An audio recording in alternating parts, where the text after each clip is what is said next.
9:39. Just leaving the Bothy. Heavy rain last night, about from 4 o'clock onwards. Stopped about 7:30. Things started clearing up. Forecasted for a bit of a breeze and the odd shower. Had a great night's sleep. Packs all over the place on the dogs because they're empty more or less, so they've got no weight hanging down on the sides. My pack's lighter. I've packed away my Canon camera because there's no faffing about. I've got 13.2 miles on the map, but it'll probably end up near 14 and a half. Rough going, but I've picked a different route. I'm going to follow this track rather than go the way I came. That'll lead us to that kind of road that's used by the minibus from Cape Wrath. Then I'm going to cut across the moors but follow along a stream. I'm going to use the stream as my navigation tool, and hopefully, from what I saw when I was coming down, looks firmer ground on the sides of the stream. Still be boggy, but firmer. Then we'll reach the boundary of the firing range where the fence is, and we'll follow along until we hit Loch Kearvaig, I think it is. And then once we hit that corner of Loch Kearvaig, we'll cross there, follow around the bottom of the loch, if you get what I mean. And from there I know where I'm going. It's just follow around a couple of hills, more soggy spots, and then we should be overlooking Sandy Bay area once we climb a little hill. So in terms of navigation, it's going to be quite easy. So even if things turn nasty like the weather, because you never know here, you know, yesterday scorching, last night throwing down in gales, so you just don't know. But it also takes some pressure off me, keep checking on compass or map or view range or whatever I'm using at the time to clarify where I am. Right, I shall catch you a bit later. Well, we come up that track, which is steep, found this. Do you think it works? Hope it's got an MOT. Basically it's off the track though, so I don't think it'll need one. Good God. But if it was a storm, it's a good place to shelter, isn't it? It could crash in the back. It's a bit dusty, but hey, it's blowing a good one. Get out. Anyway, this is the track that's used to go to the lighthouse, to the nearest village, I'm guessing, or maybe to the ferry. I don't know. Doing this could be for the ferry. Now we go this way. Now yesterday, I don't know if you can see, well, that hill right in the distance, that's what we came down, the slant. Now what I'm doing is I'm following below that hill, there's a stream. So I'm not going to be trudging uphill crazily. That's the plan. I'm trying to get round these hills rather than go over them. Because yesterday, sorry, not yesterday, the day before, Monday, I'm losing days because I've been out in the wilds. You lose days. But anyway, I'm rambling. When I came over the tops the first day, that's what I'll say, I was expecting breeze and it to be drier. It wasn't. It was neither. And the midges still got me. So today, lovely breeze.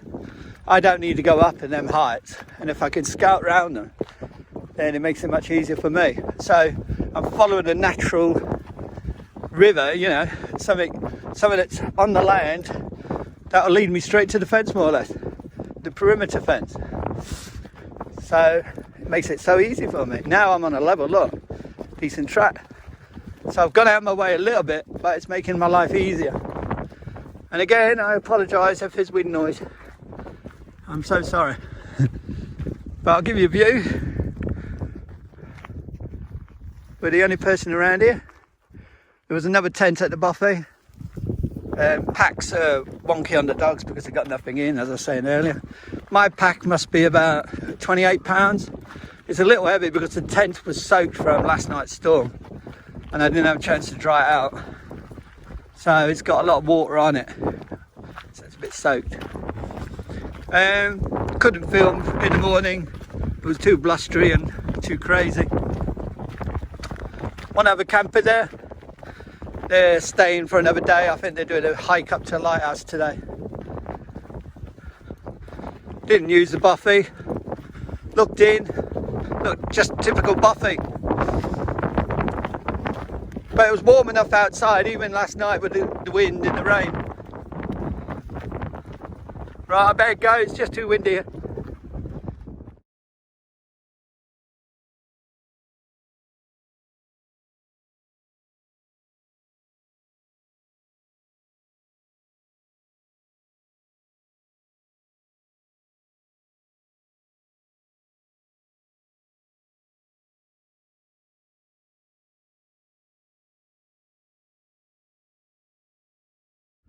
So we've come down that track, reached the bridge.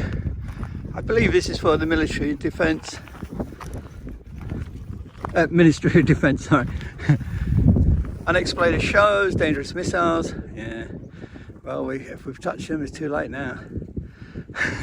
Right, we've got to follow this river now and make a track of our own. It's going to be fun, but it'll be easier. Rather than go all the way over these slopes, we'll go around them. So it'll take us out a little way, but it'll be levelish ground. Whichever ground, even if I go over there, it's going to be lumpy and bumpy. So I might as well do this. Go on, you two.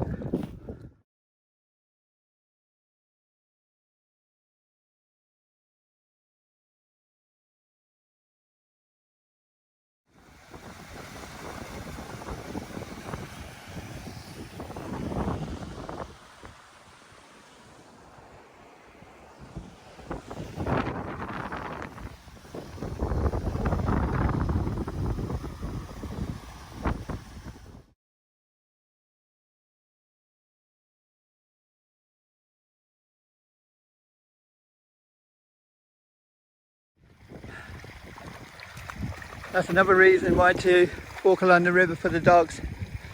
They can cool off because it's a scorching day. Thank God for the wind. So it's about 10 miles an hour. But this is working out. There's some iffy bits, you know, boggy. But look, I don't know if this is deer tracks or people have hiked here, but look, you can just make out some tracks. Now I was chatting to the guy with his daughter that was camped outside the Bothy 2 days ago, and they were leaving the day before me, and I said they were going the same way, and I said the route I'm taking is along the river, so I wonder if they've chosen to do it. But more probably it's deer tracks walking along the river. But it's lovely, glorious day.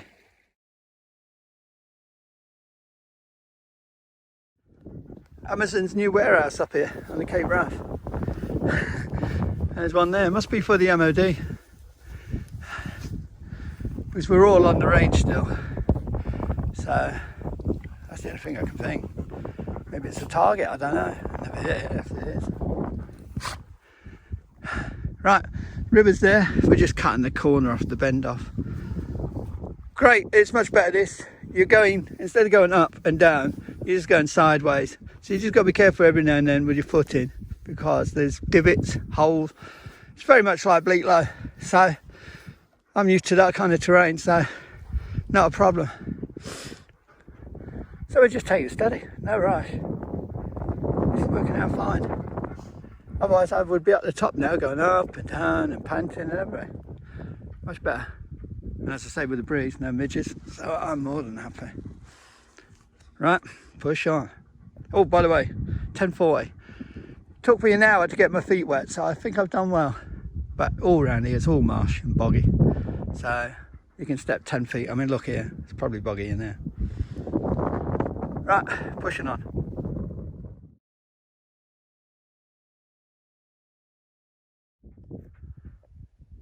Don't know if you can see it. It's moving off.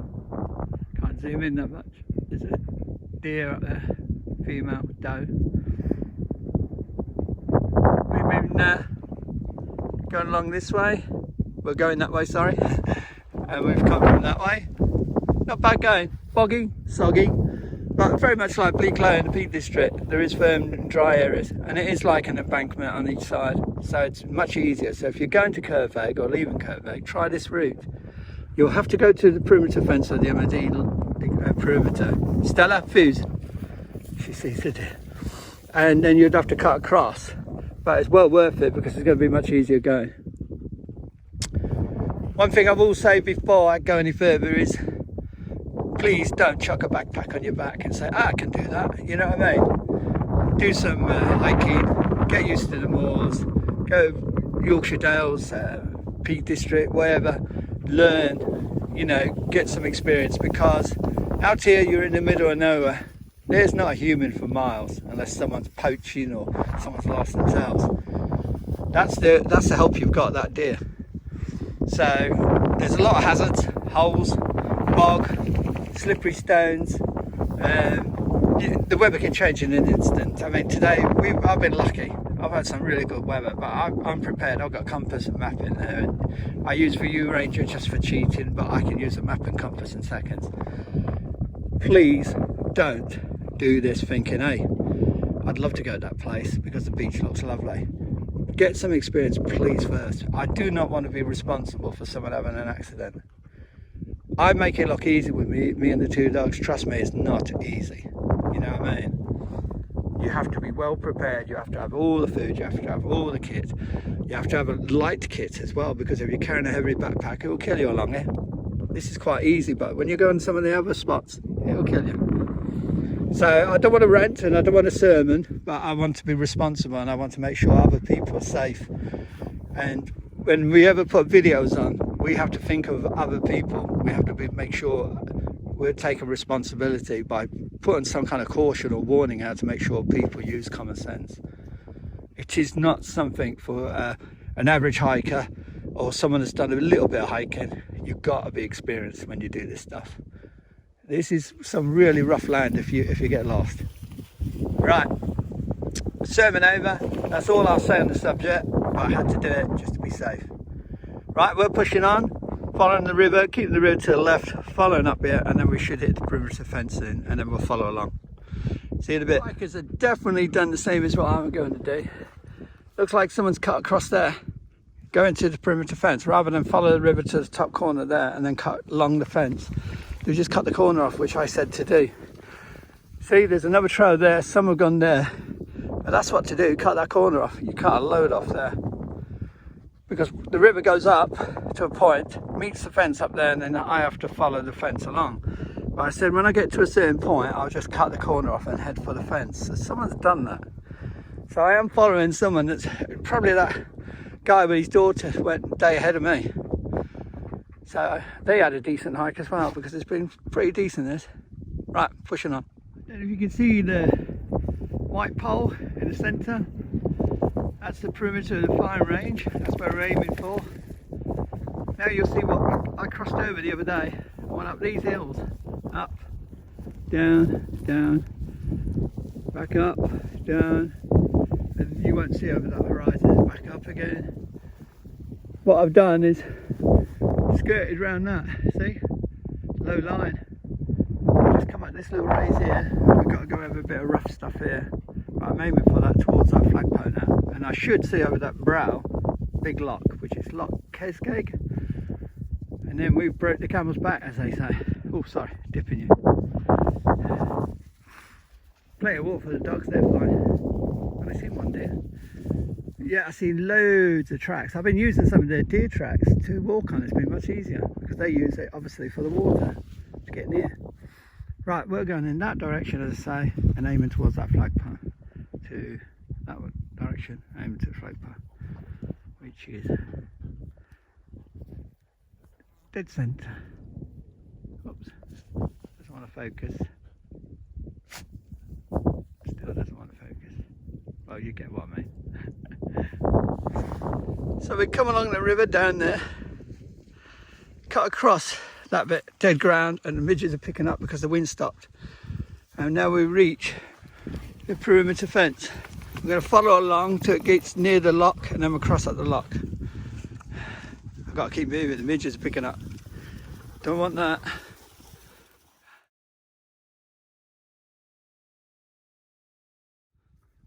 Just approaching Loch Kearvaig. I hope I pronounced it right. Perimeter fence. We cross further back up there because it's very boggy on that side and lumpy. This side it's boggy, but look, it's quite grassy. Stella, this way. So last time I came over that hill, and it don't look much, but trust me, it's a pig going up and down that. So this time we're going round it. So I'm going to let the dogs have a good dunk, and then I'm going to proceed along that left-hand bank and then round that hill. And we're breaking the camel's back now, and time is 12:12. Not bad at all. Breeze keeps stopping every now and then, which panics me, but it keeps coming back, thank God. And we're getting some shade, which will be better because it was getting really hot a minute ago. Right, gonna push on to the lot. Still going, midges are back, wind has stopped, and I'm getting covered. We've come from that way, and we're going that way, and we're gonna hit a river soon, and then we're gonna follow it down and round. I'll catch you down there where there's some breeze. Wow, that was a slog. We came across them plains below the hills, all the way across loads of swamp and bogs to the river. The river unwinds down there, goes down there, but we cut across up here. It was only a little bit. Trying to get up high again, get some breeze. Now we've only got to get over to there, and last time it took us 5 hours to get there, from there to Kearvaig. Today it's taking us less than 3 hours. It's about 2 hours 50, so that's some going. So what I'm trying to do, I see a fence and I know we've got to cross another fence. So I'm picking a trail down there towards the fence, over the fence and then up. It's more in line, I don't know if you can get it, more in line with that needle sticking out to sea. That summit there. That's where we camped, the other side of there. Right, I've got to push on, not much of a breeze in the midges.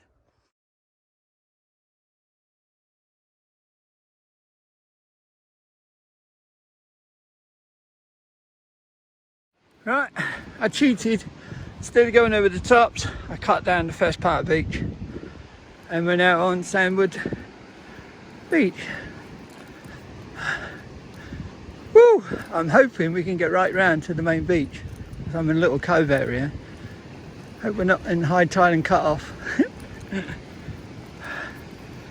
So I did it in basically 3 hours 20 minutes by the time I got down here. So that would be equal to where I left on day one. So 5 hours one way and 3 hours 20 the other. Not bad at all. Still no breeze down here. I want to stop, but as soon as you stop, midges come out. So it looks like it'd be near the car. I'd like to give them lunch. Right, see what happens when I get around here. Happy dogs. Oh, can we get round? Yeah, just. Hope tide's going out. Oh. And hope it don't come in quick if it's coming in. Beautiful beach, eh?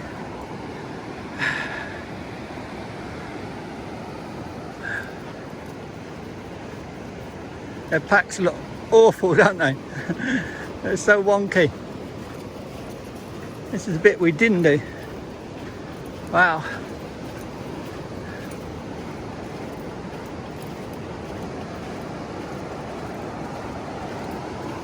Happy? State of you. What a disgrace. Miss Stella. Oh, there you are. She's done well. Again. Woo! One last look at the beach. Wow. That was some of the hardest hiking I've done across that beach. You do 13, 14 miles with a heavy pack, being tired from covering moors, and then you have to walk on soft sand that just gives way every footstep. The dogs are over there. They've done brilliant. Now you see why I do 15, 16, 17 miles when I'm at Peak District. It gets me in training. This one was a tester. Done well today though, I must admit. But don't forget, I got a 10-hour drive, which will probably be 12 because I'll take lots of breaks. I don't want to do anything dangerous. So I'm no rush. As long as I'm on the road, I don't care. take as many stops as I need. Right, we're now following the trail or track all the way back to Blairmore Car Park. I won't do no filming between here and there, it'll get too busy, probably people coming up. It's 4:30, done really well. Beautiful place. Would I come back again? Yeah, in about 2 or 3 years time after I've recovered. Right, I'm going now. Whew.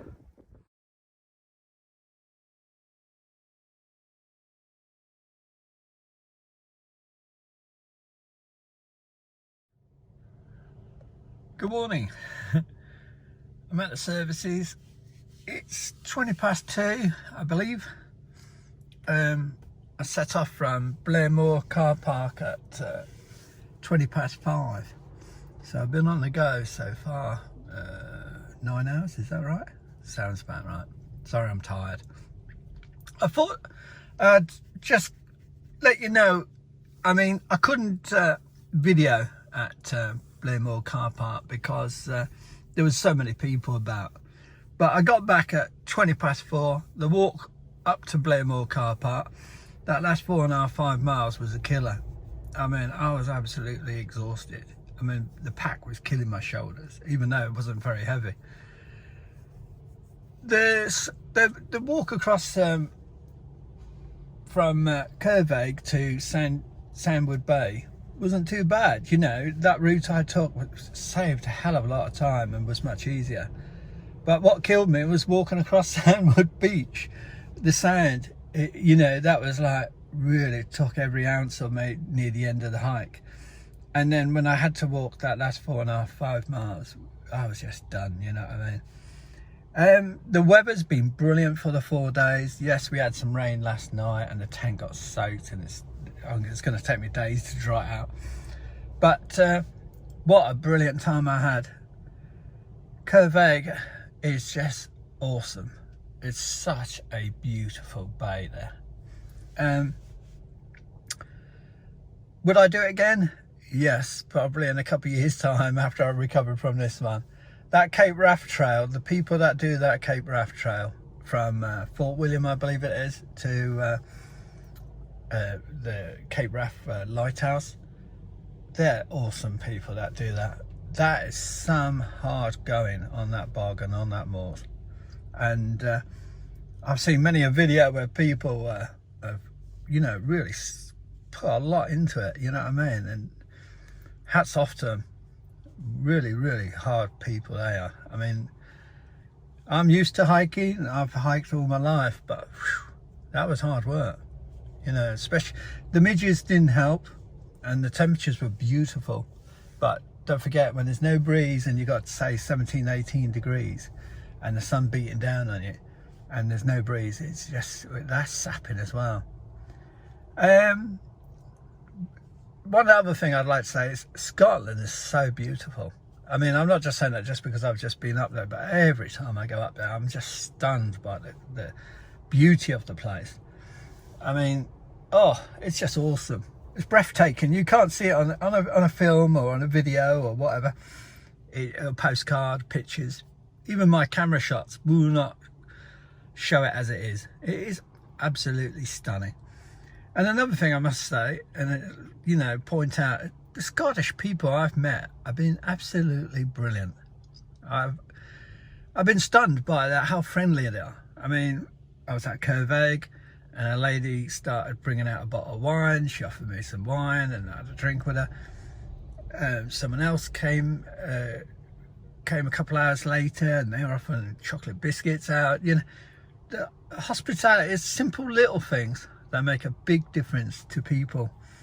And you know, if it's just offering, you know, a glass of wine or, you know, a couple of biscuits or something like that just to break the ice, you know, it makes such a difference. And as I say, when people left, it was like I'd known them for ages, you know, and I'd only known them for maybe a day. Downsides, midges. Hate them, absolutely loathe them. But on one last point, I tried Avon So Soft. The old formula, not the new one, doesn't work on Scottish midges. I was blitzed within seconds of owning that one. And then I tried another one, which I'll leave the name down below. Rubbish again. Didn't work. But there's a positive. Every day I've been out, I haven't put suntan cream on because I didn't expect the temperatures to be that good. But today, because I knew I was going back and the temperatures looked like they were going to be hot and I was already burnt, I put some suntan cream on, and I can't remember, I'll put the name again below. I put it over my face, my arms, my ears, you know, normal places. The midges came round and they even sat on my arm, but there was no bites. So, and we had times and spells where there was no wind at all. So I don't know if that suntan lotion is a good insect midge repellent. So that's something that stunned me. It was only later in the day I realised. I looked at my arms and they stuck in the, obviously on the arms, you know what I mean, because you sweat and you get, you know, you perspire and whatever, but none of them a bit. So, and I noticed that around my face, you know, normally they get around your face, you'll feel them stinging you. It's like 1,000 stings, you know what I mean, little ones. And that's what causes you to itch. But no, they didn't bite today. So that suntan cream could have worked. Right, I've got another probably 160 hours, feels like it, 160 miles today, which means I won't get back to about 4 o'clock. And it's, as I say, just gone 2. So still got a slog to do. I think I'm in Lancashire, somewhere around there. I'm sure the services said Lancashire. So I thought I'd just let you know. Yeah, I'm sorry. I normally do like a last clip, you know, showing you me with the dogs at the car and all that. But I couldn't do it. It was just blitzed. It was jam-packed with people, and I would have looked like a fool doing it to the video. But anyway, thanks for watching. I hope you enjoy it. As I say, I know I do ramble on. That's one of my faults, I'm sorry. As well as forgetting names. And as I say, take care. And don't forget, live the dream.